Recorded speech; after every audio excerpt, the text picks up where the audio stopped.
Hi welcome back to my channel. ఈరోజు కథ అనుకోని పరిణయం 33వ భాగాన్ని వినేద్దాం. 3 జంటలు కలిసి కొడైకెనాల్కి వెళ్తారు ఒకరోజు ఎంజాయ్ చేయడం కోసం. 3 జంటలు ఒక మినీ బస్ మాట్లాడుకుని వెళ్తారు. వెళ్తున్నంతసేపు మాట్లాడుకుంటూ ఎంజాయ్ చేసుకుంటూ వెళ్తున్నారు. సిరి శ్రీమన్ మాత్రం సైలెంట్గా కూర్చున్నారు. మధ్యలో లంచ్ చేయాలని ఒక దగ్గర ఆగుతారు. ఆ హోటల్లో అన్నీ ఆర్డర్ ఇస్తారు. ఎవరికి ఇష్టమైనది వాళ్ళు ఆర్డర్ చేసుకుంటూ ఉంటారు. ప్రభాస్ సాత్వికకి సైగ చేసి నాకు తినిపించు అంటాడు. సాత్విక కళ్ళతోటే బెదిరిస్తుంది అందరూ ఉన్నారని. అయితే బస్సులో వెళ్ళి కూర్చుందాం, నువ్వు నాకు తినిపించు, నేను నీకు తినిపిస్తా అంటాడు. అందరూ విని నవ్వుతారు. శ్రీమన్ అంటాడు, వెళ్ళురా సాత్విక, ప్రభాస్ చిన్న చిన్న కోరికలన్నీ తీర్చు అంటాడు. చూసావా, మా బావ కూడా పర్మిషన్ ఇచ్చాడు, రా వెళ్దాం అంటాడు బస్సులోకి. సాత్విక అన్నీ తీసుకుని బస్సులో కూర్చుంటారు. బస్సులో కూర్చున్నాక సాత్వికని తన వల్ల కూర్చోబెట్టుకుని ముందు నేను పెట్టే ముద్దు తీసుకుని ఆ తర్వాత నాకు ముద్ద పెట్టు అంటాడు. సాత్వికకేమీ అర్థం కాదు. నీకు అర్థం కాలేదని తెలుసు అని 2 చేతులతో ముఖాన్ని పట్టుకుని తన పెదవుల మీద గాఢంగా ముద్దు పెడతాడు ప్రభాస్. సాత్విక కోపడుతుంది. ఇలాంటివి జరగద్దని కదా మా అమ్మ చాలా స్ట్రిక్ట్గా వార్నింగ్ ఇచ్చింది, ఇలా నువ్వు నన్ను టచ్ చేయొద్దు అని తన ఒళ్ళో నుంచి లేస్తుంది. సాత్విక అన్నం కలుపుతూ ప్రభాస్కి నోట్లో ముద్ద పెడుతుంది. ప్రభాస్ కూడా తన చేతితో సాత్వికకి ముద్దలు తినిపిస్తారు. గోరుముద్దలు తెప్పించుకొని కాసేపు సాత్విక ఒడిలో తలపెట్టుకుని పడుకుంటాడు ప్రభాస్. ఈ 2 జంటలు మాత్రం అక్కడే తినేస్తారు. సిరి మెల్లగా శ్రీమన్తో అంటుంది, చాలాసేపు అయింది, బస్సులోకి వెళ్ళి ఒకసారి పిలవరా అంటుంది. శ్రీమన్ కోపంగా చూస్తాడు సిరిని. ఎంతకల్లా పిలవడం, అక్కడ ఏమీ జరగదు, కాసేపు ఒకరి పక్కన ఒకరు కూర్చుంటారంతే, అది కూడా చాలా బాగుంటుంది, వాళ్ళు చాలా సంవత్సరాలు మిస్ అయ్యారు కదా, అందుకే కాసేపు వదిలేయి అంటాడు. అలానే కాదు, అత్తయ్య చాలా భయపడుతుంది అందుకే అన్నాను అంటుంది. అమ్మ భయపడ్డంలో తప్పలేదులే, కానీ వాళ్ళు కొన్ని సంవత్సరాలుగా దూరంగా ఉన్నారు, పెళ్ళయ్యే ముందు కొంచెం ఫ్రీగా వదిలిపెడితే ఆ ప్రేమ బాగుంటుంది, ఆ ఫీలింగ్ వేరే ఉంటుంది. సిరి అది నీకు అర్థం కాదులే అంటాడు. సిరిలే అలా అనేసరికి సిరి మనసు గాయపడుతుంది. నాకు అర్థం కాదా, తనని పెళ్లి చేసుకుని ఎన్ని రోజులు దూరంగా ఉన్నాను, అవునులే నాకేమీ అర్థం కాదు అనుకుంటుంది మనసులో. సాత్విక్ అర్థం చేసుకున్నాడు సిరి బాధపడుతూ ఉందని. సిరి అక్కడ అన్నీ సర్దేసి, శిల్ప మనం బయటికి వెళ్దామా అని చెప్పి ఇద్దరు నడుచుకుంటూ వెళ్తుంటారు. వాళ్ళు వెళ్ళిపోయాక సాత్విక్ అంటాడు, నీకేమైనా మెదడు పని చేయటం లేదారా, సిరికి అర్థం కాదంటున్నావు, ఎందుకు అర్థం కాదు, నువ్వు పెళ్లి చేసుకున్నాక ఒక్కసారైనా కన్నెత్తి చూసావా, తనకు మొదటి పెళ్లి, నిన్ను భర్తగా ఊహించుకుంది, నీ డిప్రెషన్లో నువ్వున్నావు, ఎన్ని రోజులు నీకోసం ఆ ప్రేమ కోసం ఎంత తప్పించిందో నీకు తెలుసా అంటాడు. సాత్విక్ అలా అని కాదురా ప్రభాస్, సాత్విక ప్రేమ గురించి చెప్పానంతే, నువ్వు అలా చెప్పినా కానీ సిరికి అలాగే అర్థమవుతుంది, సిరి మనసు నొచ్చుకుంది, నాకు తెలుసు లాస్ట్లో అన్న పదం మనసు నొచ్చుకుందని, అయితే వెళ్ళి బ్రతిమలాడుకో అంటాడు సాత్విక్. నేనా, ఇప్పుడా, టైం అవుతుంది, మనం అక్కడికి రీచ్ అయ్యేసరికి నైట్ అవుతుంది అంటాడు. ఇందులో సిరి శిల్ప కూడా వస్తారు. మళ్ళీ అందరూ కలిసి బస్సులో ప్రయాణం అవుతారు. వాళ్ళు అక్కడికి చేరుకునేసరికి చాలా నైట్ అయిపోతుంది. వాళ్ళు హోటల్ బుక్ చేసుకున్న దాంట్లో 2 గదుల్లో ఎవరికి వాళ్ళు పడుకుంటారు. ఉదయం 10 గంటల తర్వాత లేస్తారు. శ్రీమన్ సిరి వాళ్ళ రూమ్లోకి వెళ్తాడు. డే అంతా అందరం ఒకటే దగ్గర ఉందాం, నైటు మేము ఆ గదిలో పడుకుంటాం అని చెప్తాడు శ్రీమన్. అందరూ కలిసి కిందికి వెళ్తారు. అలా నడుచుకుంటూ వెళ్తుంటే హోటల్స్ వస్తాయి, టిఫిన్ టీ తాగుతారు. అక్కడ మళ్ళీ మినీ బస్ స్టార్ట్ చేసుకుని చూడాల్సిన ప్లేసెస్కి వెళ్తారు. అక్కడ వాటర్ ఫాల్స్ ఉంటాయి. ఇందులో శ్రీమన్కి ఫోన్ వస్తుంది వినయ్ నుంచి. శ్రీమన్ ఫోన్ లిఫ్ట్ చేసి, ఏంటి వినయ్ మాతో రాలేదు అని అడుగుతాడు. సారీ సార్, కొంచెం లేట్ అయింది, నేను శ్రావ్య కారులో వచ్చాం, ఇప్పుడు మీరు ఎక్కడున్నారు అని చెప్తే శ్రీమన్ లొకేషన్ పంపిస్తాడు. ఒక హాఫ్ అన్ అవర్లో లొకేషన్కి వినయ్ శ్రావ్య చేరుకుంటారు. అందరూ బస్ దగ్గరుండి మాట్లాడుకుంటున్నారు. ఆడవాళ్ళు మాత్రం చుడిదార్లు వేసుకోవడం వల్ల ఆ వాటర్ ఫాల్స్ పై నీళ్ళలో ఆడుకుంటూ ఉంటారు.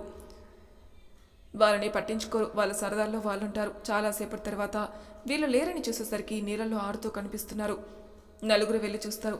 ఏంటి నీళ్ళల్లో ఆడుతున్నారు, చెప్పకుండా వెళ్ళారు, లంచ్ టైం అయింది, రండి తిందాం అంటారు.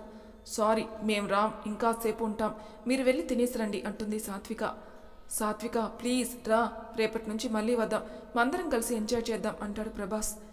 లేదు కావాలంటే మీరే రండి అని చెప్తుంది. అందరూ షార్ట్స్ వేసుకోవడం వల్ల షర్ట్ అన్నీ విప్పేసి నీళ్ళలోకి దిగుతారు.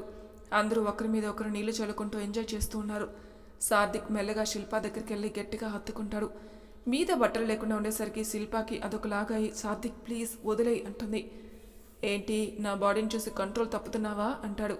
శిల్ప వెనక నుంచి మోచేత్తో కడుపులో పొడుస్తుంది. సాత్విక్ గట్టిగా అరుస్తాడు. అందరూ ఏమైందిరా అలా అరిచావు అంటూ ఉంటే శిల్ప నవ్వుకుంటూ ఉంటుంది. వినయ్ శ్రావ్య దగ్గరికి వెళ్ళి వెనక నుంచి చేతులు వేసి ఇద్దరు నీళ్ళల్లో ఆడుకుంటూ ఉంటారు, ఒకరికొకరు నీళ్లు చల్లుకుంటూ. సాత్విక కూడా ప్రభాస్ ఎదురుగా వెళ్ళి నీళ్లు చల్లుతుంది. ప్రభాస్ చేయి పట్టి లాగి 2 చేతులతో సాత్వికాన్ని బంధిస్తాడు. వదులు ప్రభాస్ అని ఎంత చెప్పినా అస్సలు పట్టించుకోడు. ముందు నువ్వే నన్ను రెచ్చగొట్టింది, అసలు వదలను అని నడుము మీద గిలిగింతలు పెడుతూ ఉంటాడు. సిరి శ్రీమన్ మాత్రం నీళ్ళలో ఉండి వాళ్ళ అల్లరిని చూసి నవ్వుకుంటూ ఉంటారు. సిరి అంటుంది, ఇక చాలు రండి అని చెప్పి తను ముందుగా వెళ్ళబోతుంది. అక్కడ ఒక రాయి మీద కాలు వేసేసరికి జారుతుంది. వెనక నుంచి శ్రీమన్ పట్టుకుంటాడు. ఇది ఫోజ్ బాగుంది, ఎవరైనా ఫోటో తీస్తే బాగుండు అని అంటాడు. ఇంతలో ఒక జంట అట్లా పోతూ ఉంటే వాళ్ళని రిక్వెస్ట్ చేసి పిక్ తీయమంటాడు ప్రభాస్. అతడు నవ్వుతూ పిక్ తీస్తాడు. అక్కడున్న వాళ్ళందరినీ ఒక్కొక్క ఫోజులో ఫొటోస్ దిగుతారు. శ్రీమన్ నెంబర్ చెప్తాడు. నెంబర్కి ఫొటోస్ అన్నీ పంపిస్తాడు. వాళ్ళందరూ నీళ్ళల్లో నుంచి వచ్చాక అతనికి థ్యాంక్స్ చెప్పి వెళ్ళిపోతారు.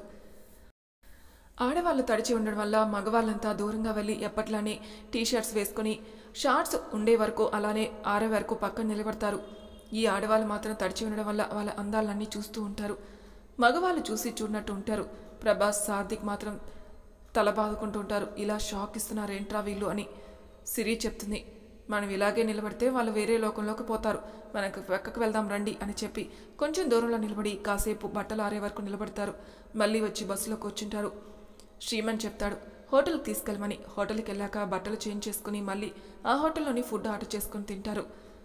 అరే శ్రీమన్, మమ్మల్ని ఒంటరిగా వదిలే, సాత్వికాన్ని తీసుకుని బయటికి వెళ్తాను అంటాడు ప్రభాస్.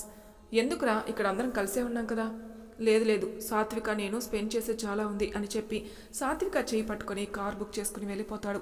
సార్థిక్ కూడా అదే పని చేస్తాడు. శిల్పతో వెళ్ళిపోతాడు. వినయ్ శ్రావ్య బుక్ చేసుకుని ఉన్న గదికి వాళ్ళు వెళ్తారు. సిరి దగ్గరికి శ్రీమన్ వస్తాడు. సిరి దగ్గరికి వెళ్ళి, సిరి సారీ, నీకు అర్థం అన్నాను కాదా, నువ్వు ఫీల్ అయ్యావు కదా. నేనేం ఫీల్ కాలేదులేండి, నిజం చెప్పు, ఫీల్ అయ్యావు, నాకు అలానే అనిపించింది అని చెప్పి దగ్గరకు వచ్చి భుజం మీద చేతులు వేస్తాడు. భుజం మీద చేతులు తీసేసి, ముందు వాళ్ళు ఎంతసేపు వెళ్తారో ఫోన్ చేసి కనుక్కోండి, రాత్రి వరకు తిరిగి వస్తారులే, ఏం భయం లేదు అంటాడు.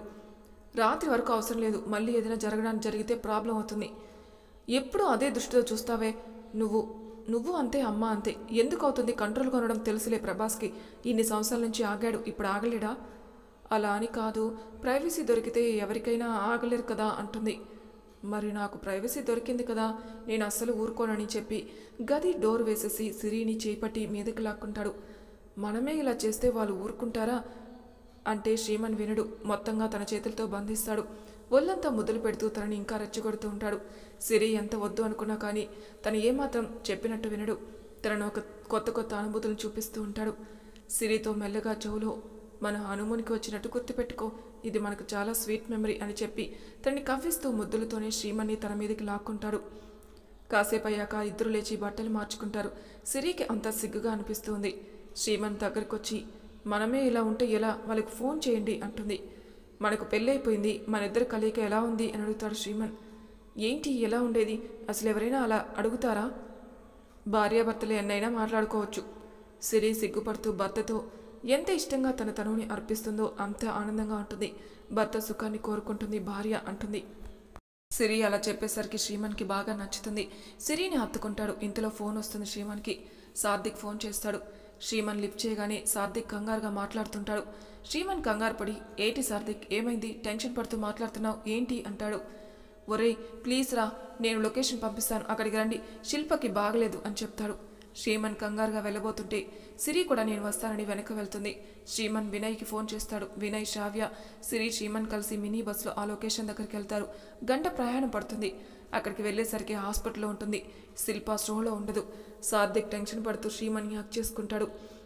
ఏమైందిరా సార్థిక్, ఎందుకంత టెన్షన్ పడుతున్నావు అంటాడు. మేము మొత్తం అంతా చూసి వస్తూ ఉంటే ఎవరో కారులో వచ్చారా శిల్ప దగ్గరికి. నేను కొంచెం దూరంలో ఉన్నాను. శిల్పతో ఏదో అడిగారట. శిల్ప ఏదో అడ్రస్ చెప్తుంది. ఇంతలో వాళ్ళలో ఒకడు శిల్పాని కారులో కూర్చోబెట్టడానికి ప్రయత్నం చేశాడు. నేను సడన్గా వెళ్ళి లాగేశాను, కానీ వాడు కత్తితో పొడిచాడురా శిల్పని అంటాడు.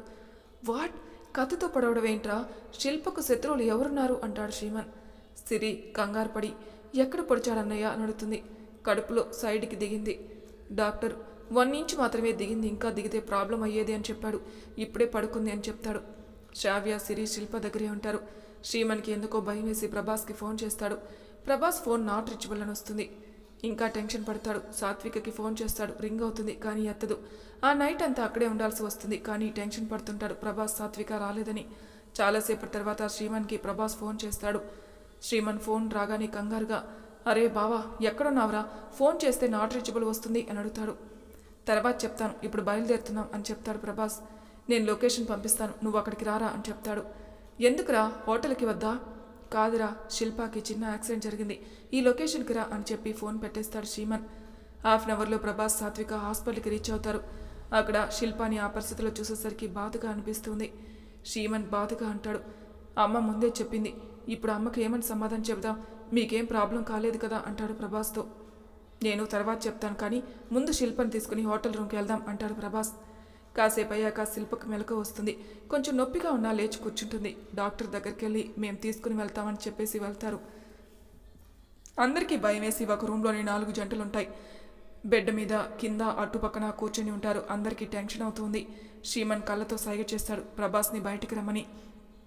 ప్రభాస్తో పాటు వినయ్ కూడా బయటికి వస్తాడు. ప్రభాస్, ఇప్పుడైనా చెప్పరా, మీ ఇద్దరికి ఏం జరిగింది అంటాడు శ్రీమన్. ఒక 1 అవర్ జర్నీ చేశాక మేమిద్దరం ఒక ప్లేస్లో కూర్చొని మాట్లాడుకుంటున్నాంరా, ఇంతలో ఎవరో వచ్చి మా ఇద్దరిని కిడ్నాప్ చేశారు. చాలా భయం వేసింది. వాళ్ళు ఎవరో చెప్పలేదు, కానీ ఒక రూమ్లోకి తీసుకెళ్లి కూర్చోబెట్టారు. నేను అన్నాను, అసలు మీకు నాకు శత్రుత్వం ఏంటి, అసలు ఎందుకు కిడ్నాప్ చేశారు అని అడిగాను. తెలిసింది ఏమంటే, నేను సాత్వికని పెళ్లి చేసుకోకూడదంట, సాత్వికని వదిలేసి వెళ్ళిపోవాలని బెదిరించారు. సాత్విక మీద ఒకడు చెయ్యి వేయిపోయాడురా. నేను వెంటనే లేచి కుర్చీతో కొట్టాను. వాళ్ళు 2 3 అలాగని వచ్చారు. ఇద్దరిని అలాగే అక్కడున్న రాడ్లతో కొట్టాను. కానీ సాత్విక బాగా భయపడి ఏడ్చింది. ఆ గదిలో నుంచి తప్పించుకుని వచ్చి అడవిలోకి వెళ్ళి సాత్వికని తీసుకుని వచ్చేసరికి ఈ టైం అయింది. సాత్విక పొద్దున్నుంచి తిండి వాటర్ ఏమీ లేవురా, అడవిలో ఎక్కడ ఏమీ దొరకలేదు, వాళ్ళ చేతికి చిక్కకూడదని పారిపోయి వచ్చాం. కొంచెం సిటీకి వచ్చాక నీ ఫోన్ కలిసింది అంటాడు. శ్రీమన్ సాత్విక దగ్గరికి వచ్చి చెయ్యి అంతా చూస్తాడు. సాత్విక ఏమన్నా అయిందారా అని అడుగుతాడు. సాత్విక శ్రీమన్ని హక్ చేసుకుని ఏడుస్తుంది. అన్నయ్య, కాసేపు అయింటే మేమిద్దరం దొరుకుంటేనా మమ్మల్ని చంపేసుండేవారు వాళ్ళు. శ్రీమన్ ఓదారుస్తాడు. భయపడుకురా, మనం వెళ్ళిపోదాంలే అని చెప్పి ఉదయాన్నే వెళ్ళిపోదాం, ఈ టెన్షన్స్ అన్నీ భరించలేం అంటాడు. ఫుడ్ ఆర్డర్ చేసి అందరూ కలిసి ఫుడ్ తింటారు. శిల్ప మెడిసిన్స్ తీసుకుని పడుకుంటుంది. ప్రభాస్ శ్రీమన్ బయటికి రమ్మని సైగ చేస్తాడు. వినయ్ కూడా వస్తాడు. ముగ్గురు బయట నిలబడతారు. ఎవరి మీద అనుమానం ఉందరా అని అడుగుతాడు శ్రీమన్. వినయ్ చెప్తాడు, నాకు తెలుసు, ఇదంతా వినతనే చేయించింది కదా ప్రభాస్ అంటాడు. ప్రభాస్ షాక్ అవుతాడు. నీకెలా తెలుసు వినయ్ అని? ఎందుకు తెలీదు, దాని ప్రతి అడుగు నాకు తెలుసు. 2 డేస్ బ్యాక్ నాకు ఫోన్ చేసింది, నేను లిఫ్ట్ చేయలేదు. శ్రావ్యకి ఫోన్ చేసింది, శ్రావ్య లిఫ్ట్ చేసి మాట్లాడింది. శ్రావ్య పిచ్చిది, తొందరలో మీ ఇద్దరికి పెళ్లి అని చెప్పేసింది. వాళ్ళు ఎలా పెళ్లి చేసుకుంటారో చూస్తాను, నేను ఎలాగైనా విడదీస్తానని చెప్పింది. నాకు అప్పటికే టెన్షన్ మొదలైంది. అనుకోకుండా శ్రీమన్ సార్ కాల్ చేశారు. నేను రావద్దని అనుకున్నాను, కానీ దాని నుంచి మిమ్మల్ని ఎలాగైనా కాపాడాలని నేను ఉంటేనే అది మీ దగ్గరికి రాదనుకుని వచ్చాను. కానీ మీరు ఇండివిజువల్గా వెళ్ళేసరికి మీ మీద అటాక్ చేయించింది అంటాడు. శ్రీమన్కి బాగా కోపం వస్తుంది. నా చెల్లెలు వైపే కన్నెత్తి చూడకుండా చేస్తాను దాన్ని. నేను చాలా సైలెంట్గా ఉంటే ఏమీ అనట్లేదు అనుకుంటుందేమో. సరే, మనం మార్నింగ్ బయలుదేరి వెళ్ళిపోదాం, ఇప్పటికే చాలా ఎక్కువైపోయింది అంటాడు ప్రభాస్. ఉదయాన్నే అందరూ మినీ బస్ ఎక్కి బయలుదేరుతారు. శిల్పకి ఇలా జరిగినట్టు ఇంట్లో ఎవరికీ చెప్పకండి. సాదిక్ అక్కడికి వెళ్ళాక మంచి డాక్టర్ చూపించండి అని చెప్తాడు శ్రీమన్. వాళ్ళు బయలుదేరి సాయంత్రం వరకు ఇంటికి చేరుకుంటారు. ఇంటికి వెళ్ళగానే అందరినీ బయట నిలబెట్టి పని వాళ్ళతో అందరికీ దిష్టి తీస్తుంది. అందరూ స్నానాలు చేసి ఫ్రెష్ అయ్యి రండి అని చెప్తుంది కౌసల్య. అందరూ గదిలోకి వెళ్ళి స్నానాలు చేసి వచ్చి తినేసి ఎవరి రూమ్లో వాళ్ళు పడుకుంటారు. సిరి మాత్రం శిల్పని చూసుకుంటూ పడుకుంటుంది. ఎక్కడ తనకు పెయిన్ వస్తుందో ఏమో అని. కొంచెం తెల్లారినాక శిల్పకి కొంచెం జ్వరంగా ఉంటుంది, లేవద్దని చెప్తుంది. కానీ కౌసల్య సిరి దగ్గరకు వచ్చి, అంతా మంచిగానే జరిగిందా, ఎవరికి ఏమి ఇబ్బంది కాలేదు కదా అని అడుగుతుంది. లేదత్తయ్య, ఎవరికి ఏం కాలేదు, బాగానే ఉన్నాం. శిల్పకే కొంచెం వాటర్లో ఉండడం వల్ల కొంచెం జ్వరం వచ్చింది అని చెప్తుంది. అయ్యో, పెళ్లి పెట్టుకుని జ్వరం వస్తే ఎలా, లేదంటే ఇప్పుడు హాస్పిటల్కి తీసుకెళ్దామా అని అడుగుతుంది. ప్రభాస్ సాత్విక ఓకే కదరా? ఏం భయం లేదు అత్తయ్య, అందరూ ఒకటే దగ్గర ఉన్నాం, అంతకుమించి ఏం లేదు. సరేరా, శిల్పాన్ని హాస్పిటల్కి తీసుకెళ్ళండి, మళ్ళీ ఒకసారి అమ్మవారి గుడికి వెళ్దాం అంటుంది. సిరి సార్దిక్ని పిలిచి శిల్పకి జ్వరం వచ్చింది, హాస్పిటల్కి తీసుకెళ్ళండి అంటుంది. సార్దిక్ శిల్పాని హాస్పిటల్కి తీసుకెళ్తాడు. 1 గంట తర్వాత ఇంటికి వస్తారు. అలా 2 రోజులు శిల్ప రెస్ట్ తీసుకున్నాక కోలుకుంటుంది. ఎప్పట్లా తిరుగుతూ ఉంటుంది. కౌసల్య వచ్చి సిరిని పిలిచి, శ్రీమన్ గదిలోనే పడుకో, వీళ్ళ దగ్గర పడుకోకు అని చెప్తుంది. ఎందుకత్తయ్య అలా అంటున్నారు? భార్యాభర్తలు ఒక గదిలో పడుకోవడం మంచిది, చెప్పినట్టు విను. ఇప్పుడిప్పుడే కదా వాడు నీకు దగ్గర అవుతున్నాడు, దూరం చేసుకోకు అని చెప్తుంది. నా దగ్గర శ్రీ పడుకుంటాడు, అందుకోసమే. శ్రీ నాకు అలవాటయ్యాడమ్మా, నా దగ్గరే పడుకోబెట్టుకుంటాను, నువ్వెందుకు భయపడుతున్నావు అంటుంది కౌసల్య. సిరి ఆ రోజు తలంటి స్నానం చేసి అమ్మవారి గుడికి వెళ్ళి అర్చన చేయించుకుని ఇంటికి వస్తుంది. సాత్విక అంటుంది, వదిన ఈ టైంకి గుడికి వెళ్ళి వచ్చావు ఏంది, చాలా చీకటి పడింది అంటుంది. లేదు సాత్విక, ఎందుకో కొంచెం శిల్పాకి ఇలా అయింది కదా భయం అనిపించింది. అందుకే అర్చన చేయించుకొని వచ్చాను. అందరికీ బొట్టు పెట్టి ప్రసాదం ఇస్తుంది. అప్పటికే మగవాళ్ళందరూ తినేసుంటారు. వీళ్ళు కూర్చొని భోజనాలు చేస్తుంటే సాత్విక వస్తుంది. ఈ చీరలు చాలా అందంగా ఉన్నావు అంటుంది. ఇది మామూలు షిఫాన్ చీరనే, పెద్ద చీరేమి కాదులే, గుడికి వెళ్ళాను కదా అందుకే కట్టుకొని వెళ్ళాను అంటుంది. లెమన్ ఎల్లో కలర్ సూపర్గా సూట్ అయింది, మీ స్ట్రక్చర్ సూపర్ అని చెప్తుంది. సిరి సిగ్గుపడుతుంది. అందరూ తినేసి అయిపోయాక కౌసల్య సిరిని పిలిచి ఈ పాలు తీసుకెళ్లి శ్రీమన్ గదిలో ఇచ్చి అక్కడే పడుకో, బయటకు వస్తే నేను అస్సలు ఊరుకోను అంటుంది కౌసల్య. అత్తయ్య నేను చీర చేంజ్ చేసుకుని వెళ్తాను అంటుంది. ఏంటి చక్కగా చీర కట్టుకొని డ్రెస్ చేంజ్ చేసుకోవడం ఏంటి? ఈ నైటీలు ఇవన్నీ ఏం అవసరం లేదు, మీరిద్దరూ ఉన్నప్పుడు అలాంటివే వేసుకోండి, ఇంతమందిలో అవి వేసుకోవద్దు అని చెప్తుంది కౌసల్య. సిరి పాల గ్లాసు పట్టుకొని శ్రీమన్ దగ్గరికి వెళ్తుంది. శ్రీమన్ ఫోన్లో ఏదో చూసుకుంటూ ఉంటాడు. సిరిని పాల గ్లాస్ తీసుకుని అలాగే నిలబడుతుంది. దగ్గరికెళ్ళి పాలు తాగండి అత్తయ్య ఇచ్చింది అని చెప్తుంది. పాలు తాగేసి గ్లాస్ పక్కన పెడతాడు. సిరి చీరలో అందంగా ఉండేసరికి అలానే చూస్తూ కూర్చుంటాడు. ఉదయం లేవాలి, తొందరగా పడుకోండి అని చెప్పి అటు సైడ్ పడుకోవడానికి వెళ్తుంది. శ్రీమన్ కొంగు పట్టుకొని ఆపేస్తాడు సిరిని. ఎవరు కొంగు పట్టుకున్నారు అని సిరి శ్రీమన్ని చూస్తుంది. సిరి కొంగు పట్టుకుని తన దగ్గరికి వస్తాడు. అలా దగ్గరికి రాగానే సిరి అంటుంది, ఎందుకు నా కొంగు పట్టుకున్నారు, వదిలేయండి, నాకు నిద్ర వస్తుంది అంటుంది. నిద్రపోవడానికి కాదు అని చెప్పి తనని ఎత్తుకుంటాడు. మరి తర్వాయి భాగంలో ఏం జరుగుతుందో నెక్స్ట్ ఎపిసోడ్లో తెలుసుకుందాం. అంతవరకు నా ఛానల్ సబ్స్క్రైబ్ చేయని వాళ్ళు ప్లీజ్ సబ్స్క్రైబ్ చేసుకోండి, లైక్ చేసి షేర్ చేయండి, మీ అభిప్రాయాలు నాకు కామెంట్ రూపంలో తెలియజేయండి. Thank you for listening.